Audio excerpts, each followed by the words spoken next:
In 2015, Dr. Aisen joined the Keck School of Medicine and founded the USC Alzheimer's Therapeutic Research Institute, an academic institute dedicated to accelerating development of effective Alzheimer's therapies worldwide. Along with the Institute's faculty and staff, Dr. Aisen has been involved in running over 50 Alzheimer's disease clinical trials over the past 25 years. He is internationally recognized for advancing the Alzheimer's research field and for his vision in developing prevention trials that will hopefully lead to answers so that our children and our grandchildren will not have to experience this terrible disease. We are honored this evening to hear from Dr. Aisen about the important work that is being done here at the USC Alzheimer's Therapeutic Research Institute, and to hear firsthand about the latest advances in Alzheimer's research. Please join me in welcoming Dr. Paul Aisen. We started ATRI 2 years ago, and we were looking for a place that wouldn't hold us back, but would rather encourage us and support our work. And that's what we found at USC. It's been a great experience for us. Everything we hoped for has come true, and our program has really been thriving here. To tell you my story and ATRI's story, we have to start with Alzheimer's story. So this is Dr. Alois Alzheimer, a German psychiatrist and neuropathologist who had as a patient this woman, a woman in her late 40s who developed cognitive impairment and behavioral disturbance and had a terribly progressive and ultimately fatal course. And Alzheimer, who was treating her, studied her brain. In those days, when you reported cases, you drew pictures rather than took photomicrographs. And these are Alzheimer's drawings of neurofibrillary tangles from this woman's brain. And the name of the disease that caused her cognitive impairment and behavioral disturbance, that disease was given his name, Alzheimer's disease. That was 1906 when he reported this first case, 1906.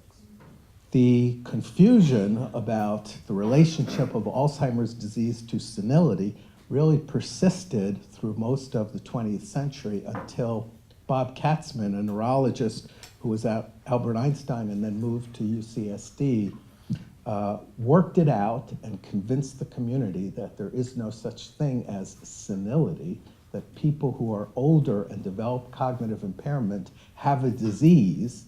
The cognitive decline is not an inevitable part of getting older. It's a highly prevalent disease that occurs in older individuals, and that's Alzheimer's disease. And Alzheimer's disease, Katzman showed, is one of the most important diseases affecting the world. And as populations age, which of course they have been doing in recent decades, the prevalence of this disease keeps going up. So it was an epidemic in the 1970s. It's an enormous epidemic now. But Alzheimer's disease is a disease of aging. It's not aging. And as a disease, it can be treated. And with Katzman's description of sporadic Alzheimer's disease as a world epidemic, suddenly the community of scientists and physicians in the 1970s, in the late 1970s, just as I was getting out of medical school, decided that this is a disease we need to attack. This is a disease we need to study, understand, and develop treatments for. Well, the way medical breakthroughs occur in the world, typically, is here in the United States. And new developments typically come not from the corporate sector, but from academia. And in the late 1970s into the 1980s, NIH formed a new institute, NIA, the National Institute on Aging, and NIA became very, very interested in Alzheimer's disease. And in 1984, funded a group of universities to form research programs to study Alzheimer's disease. focusing at that time on the pathology of the disease. The first study was launched in the late 80s. It was launched by academic investigators led by Leon Thal, a neurologist, and Ken Davis, a psychiatrist. And the success of that program, which led to the approval of this horrible drug, Tacron, and ultimately all the drugs on the market today, starting with a group of academic investigators, not drug companies, academic investigators with funding from NIH. And that model was obviously a proud moment for NIH, and NIH decided to maintain funding to this group of investigators, and that became the ADCS, the Alzheimer's Disease Cooperative Study. There are things that academic scientists do better than anybody else, which is innovation and really thinking about new paradigms, coming up with new approaches, or thinking about diseases that were thought to be untreatable. Maybe they can be treated. This is done best in an academic setting, and the ADCS, growing out of that first trial, is a great example of this. The Tacron trialists, who were the core members of the ADCS, had launched this field, and the field had given us all of the drugs that we have today, but those drugs are only modestly effective. And what the field needed even in 2007, and still needs today, is a new type of therapy. So drugs like Aricept and Razodine and Exelon and Namenda are symptomatic drugs. They change the chemistry in the brain, and they modestly improve memory. They're helpful. They're very important in the management of the disease, but what they don't do is they don't slow the disease down. They don't stop the disease from progressing. They don't prevent the disease from its fatal conclusion. And we knew that we needed to do better than we were doing, and that we needed to think again about a new approach and move from a neurochemical approach, a symptomatic approach, to what we call a disease-modifying approach. And what I'll be talking about for the rest of my minutes up here will be our efforts to move from symptomatic drugs that we have now to disease-modifying drugs that slow the disease down or actually prevent the disease from occurring. The mission of the Alzheimer's Therapeutic Research Institute is to accelerate the development of effective therapies for Alzheimer's disease, particularly disease-modifying therapies. The best progress we make through collaboration and data sharing. So one of the principles, the core principles on founding the ATRI was the idea that we would be collaborative and share information. Our commitment is not to any one drug or to any intellectual property. Our commitment is to the field and advancing the field, and so we emphasize data sharing, cooperation, collaboration, rather than protection of intellectual property. We're also committed to education because we need to make sure that we have in place the next generation of investigators working on AD therapeutics, and we're committed to diversity, not just in the workplace, but in the participants in our trials, because we want the findings that come from our trials to be applicable to the entire population. So Alzheimer's disease, you all know, is a brain disease. This is a cartoon of a slice of normal brain, and this is a cartoon of a slice of Alzheimer's disease brain. And you'll see that the brain is smaller, and atrophy, thinning of the brain, is a characteristic feature of Alzheimer's disease. You'll notice that this thinning occurs especially right here, where you see all this tissue is now gone. That's the medial temporal lobe and the hippocampus and the entorhinal cortex. These are the structures responsible for learning new information, learning and memory. And that's why learning and memory, these are the areas of impairment that are most prominent in Alzheimer's disease. That's where the disease starts and is most dramatically involved. If you look microscopically, you see primarily two things. These are nerve cells, and this black material here is neurofibrillary tangle. It's not supposed to be there.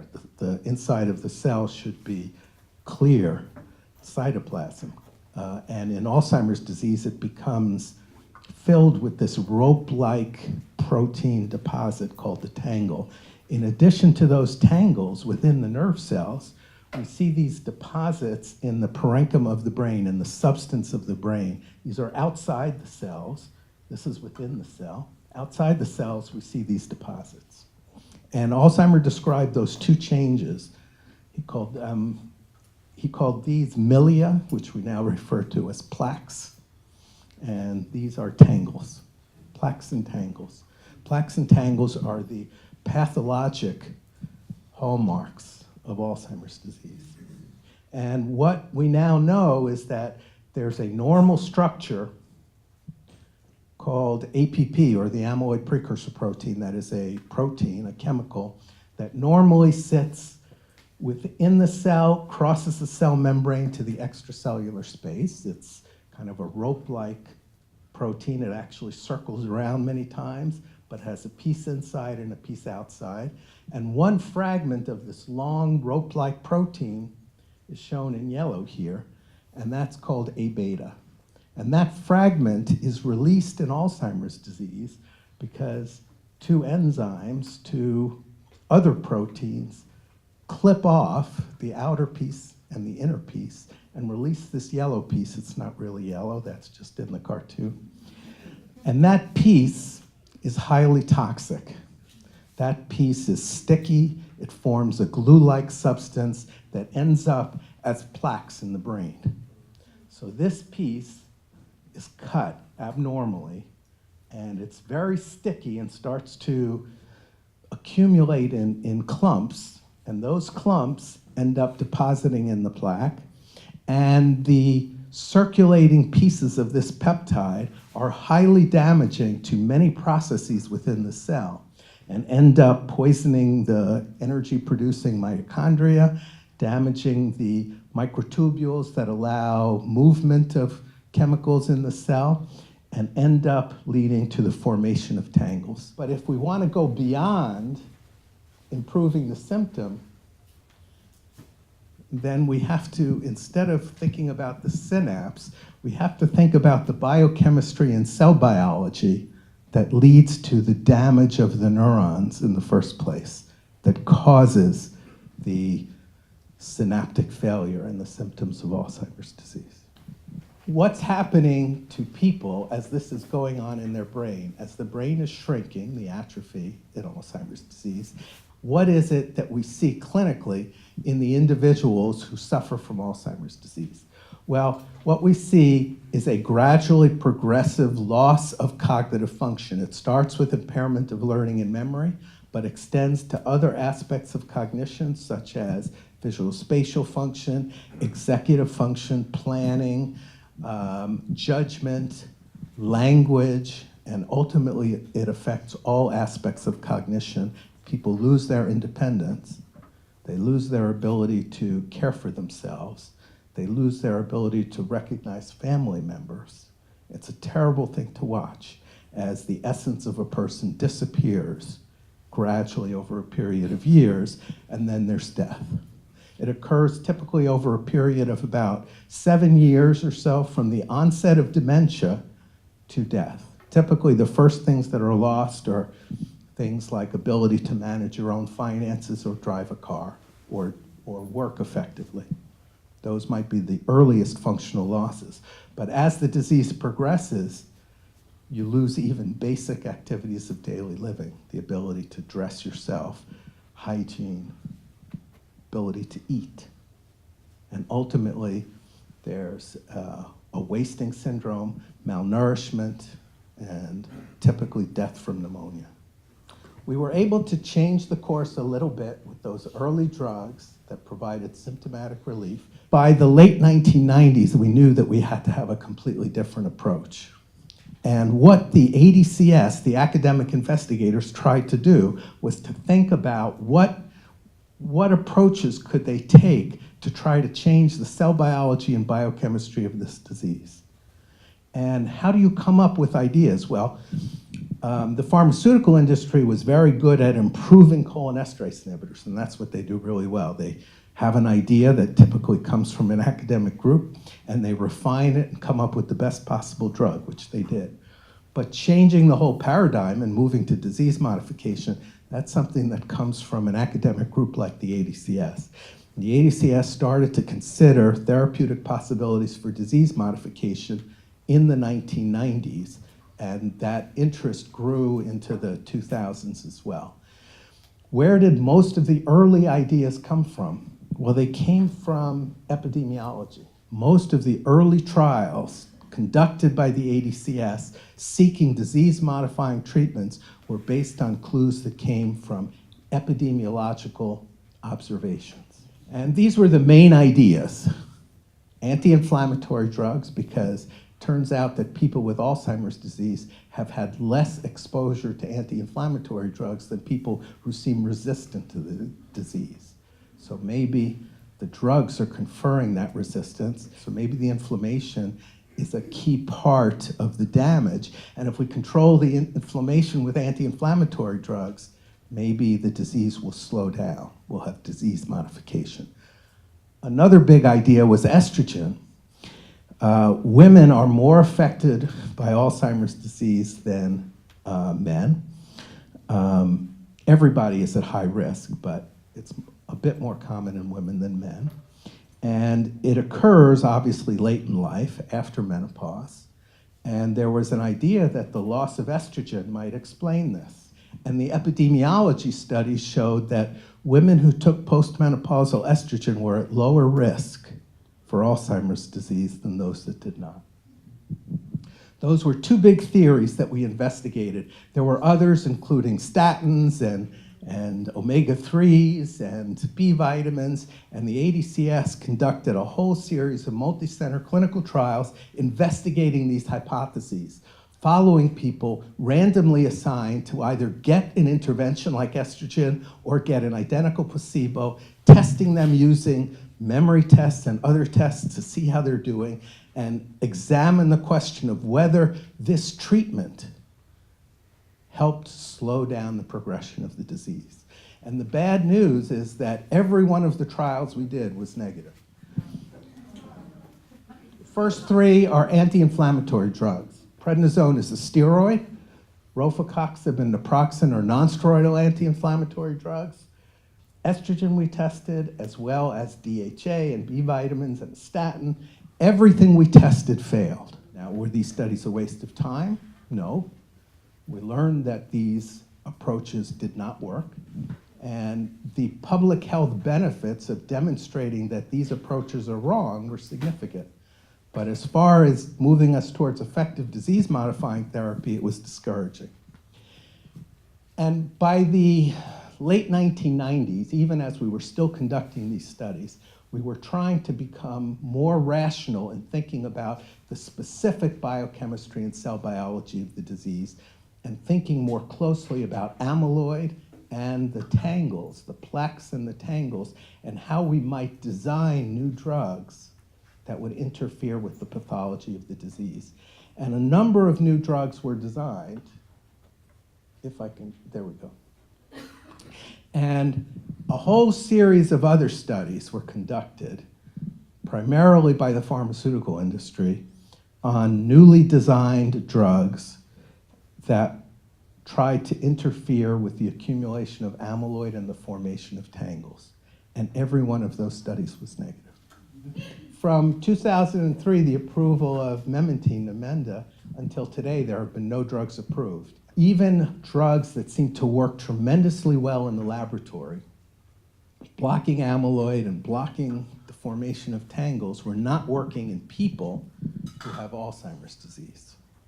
And I will tell you that the major change in our thinking and the way we have understood why all those trials have been negative is because we've been trying to slow down Alzheimer's disease at the dementia stage. Now, I've already told you that Alzheimer's disease is diagnosed at the dementia stage, so it's natural that our studies were conducted in people with dementia. But what we have learned is that that's very late in the course of the illness. And this comes back to our efforts in collaboration and data sharing. And I want to mention this study, ADNI, the Alzheimer's Disease Neuroimaging Initiative. The idea that dementia might be too late to intervene with Alzheimer's disease was gaining ground among those of us working on these studies and becoming increasingly frustrated. And yet, we thought it would be very difficult to really understand enough about pre-dementia changes to do something about it unless we all got together. And ADNI was an enormous collaboration of 60 academic centers across the US and Canada, and 24 pharmaceutical companies, all coming together to work together, design a project, co-fund the study, so it was funded both by NIH and by the pharmaceutical industry, with a principle of data sharing. The idea was we would look at pre-dementia individuals with Alzheimer's symptoms, what we call mild cognitive impairment. Cognitive symptoms, mild enough that they don't interfere with function, so they're not causing dementia, but mild cognitive impairment seems to precede dementia. Wouldn't that be an earlier phase of Alzheimer's disease where we might be able to intervene effectively? So to study mild cognitive impairment, MCI, ADNI was formed as this enormous public-private partnership collaboration with complete data sharing. And ADNI enrolled 400 individuals in the first round with mild cognitive impairment. These were non-demented individuals who had objective evidence on testing of cognitive impairment. And we thought if we really understand what's happening in them, we might have a clue to slowing down Alzheimer's disease. Well, in scientific studies, we usually have control groups, and we had 2 control groups for mild cognitive impairment. One are people already with dementia, and the other, people who are entirely normal. So we enrolled 400 people with mild cognitive impairment, 200 with Alzheimer's disease dementia, and 200 who were absolutely normal as a control group. People who were the same age, 65 to 85, but were completely normal as a control group. And we studied them, all these 800 people, 400 with MCI and then 200 in each of the control groups. We studied them intensively in a standardized way using physical examination, neurologic examination, blood tests, genetic tests, MRI scans, and PET scans. A very, very expensive, labor-intensive study to understand mild cognitive impairment to see whether we could intervene more earlier in the Alzheimer's disease. ADNI was started in 2004. In 2005, a year later, there was a breakthrough in the field. And the breakthrough was called PIB, which stands for Pittsburgh Imaging Agent B, which is a tracer that when injected into someone's bloodstream, ends up binding to amyloid deposits in the brain that can then be visualized by a camera. You can't see this on an MRI scan or a CAT scan. You can only see it with a PET scan, and the scan that shows this was invented in 2005. And as soon as it was invented, the ADNI investigators went out and raised some more money and started doing PIB scans on each of the people in the study. More recently, we have a new imaging agent called tau PET that allows us to see the tangles. And now, and this has really just come over the last couple of years, and now we're doing tau scans as well as amyloid scans in everybody in ADNI. This gave us a way of seeing all the lesions, all the abnormalities in the Alzheimer's disease brain serially, longitudinally in living people. Big breakthrough in understanding this disease. Now, ADNI was intended to characterize mild cognitive impairment. That was the purpose, so that we could try to do drug studies in the pre-dementia population. We got a big surprise, a big shock in ADNI when PIB scanning, the imaging of the amyloid in the brain, became available in 2005. And what we found was that that pristine normal group, completely healthy, older group, 65 and up, 1/3 of them had positive PIP scans, as was not expected. These are normal people. This led to a whole new line of investigation. What is going on with these normal people who have amyloid in brain? And we studied them intensively. We studied their MRI scans and their cognitive scores and their genetics, and we ended up with a hypothesis that what we had found here is a very early stage of Alzheimer's disease. So think about what I'm saying now. I'm saying that these are normal people. We see evidence of amyloid. They feel fine. Their family thinks they're fine. And it's 1/3 of the older population. 1/3. We now believe that 1/3 of the older population has an asymptomatic early stage of Alzheimer's disease. So we learned a lot about MCI, but even more important, we learned about what we now call preclinical Alzheimer's disease, asymptomatic Alzheimer's disease. We have used all of the testing from ADNI to paint a new picture of Alzheimer's disease. And this new picture starts with a long phase, actually 10 to 15 years in duration, that we call pre-symptomatic or preclinical Alzheimer's disease. And in this phase of the disease, people are clinically entirely normal, but they have evidence in lumbar puncture, cerebrospinal fluid samples, and PET scans of amyloid in brain. Then we have the MCI phase of the disease when they have abnormal amyloid, but everything else is becoming abnormal as well, and their cognitive symptoms. And it's only here at the end of this sequence of events that we have Alzheimer's disease dementia. The period before dementia is 15 or 20 years. We had thought that we would focus our treatments here at MCI, but if you have treatments that are effective against amyloid, you want to start here when amyloid is the only abnormality and you still have a normal brain and normal synapses. It's not primary prevention, it's really recognition of the early phase of the disease and intervention against the earliest change, which is the accumulation of amyloid. Now, there's a lot of additional work that's been going on to really understand and convince everybody of this hypothesis. I will say that we're making great progress, and most of the community of scientists is convinced that this is right, that people who are clinically normal and have amyloid are not just showing harmless amyloid, they are at the early stage of Alzheimer's disease.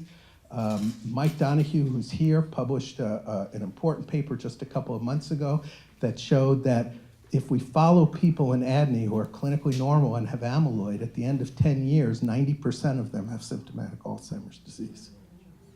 That's very powerful evidence in support of the hypothesis that this is an early stage of the disease and it's going to progress unless we intervene. This is from Mike's paper showing that people who start off normal do not develop the symptoms of Alzheimer's disease even after 10 years, whereas close to 90% of those who had amyloid and were normal have progressed to symptomatic Alzheimer's disease.